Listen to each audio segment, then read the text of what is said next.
Big boss house లోపలికి వచ్చిన contestants అందరూ తిండి కోసం మాట్లాడుతూ ఫుడ్ షేరింగ్స్ అంటూ వచ్చినప్పటి నుండి తినడం వండుకోవడం అన్నట్లుగా డిస్కషన్లతో మొదలు పెట్టేశారు. మరోవైపు విష్ణుప్రియపై చాలా ఎక్స్పెక్టేషన్స్ పెట్టుకుంటే విష్ణు మాత్రం ప్రస్తుతం కామ్గా గేమ్ ఆడేద్దామని ట్రై చేస్తూ ఉంది. మరోవైపు శేఖర్ బాసా వచ్చి రాగానే ఆరెంజ్ పళ్ళలతో నామినేషన్లో పడే విధంగా గొడవలాడుతూ కనిపించాడు. బయట తను ఎంత ఫేమస్ అయినప్పటికీ బిగ్ బాస్ హౌస్లో ఆ ఫేమస్నెస్ నామినేషన్కి దారితీస్తుందేమో చూడాల్సి ఉంది. ఇక నైని డాన్సర్గా మంచి ఊపు ఊపేసిన హౌస్ లోపల మాత్రం వచ్చిరాని తెలుగు మాట్లాడుతూ ఒడిషా పిల్ల అనే విషయం నిరూపించుకుంటూ ఉంది. ఎక్కడ కూడా యాయా అన్నం తప్ప వేరే పెద్దగా ఏమీ మాట్లాడడం లేదు తెలుగులో.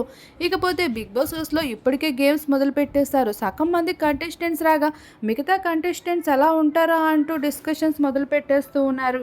ఇకపోతే నైని ఎక్కువగా అయితే తనపైన ఫోకస్ చేస్తున్నారు ఆడియన్స్ అందరూ. విష్ణుప్రియ అయితే ప్రస్తుతం చాలా కామ్గా హౌస్లో బిగ్ బాస్కి చీపురు కావాలి, ఇల్లు శుభ్రం చేయాలి అంటూ బిగ్ బాస్ని ఇంప్రెస్ చేసే పనిలో పడిపోతూ కనిపిస్తుంది లైవ్లో.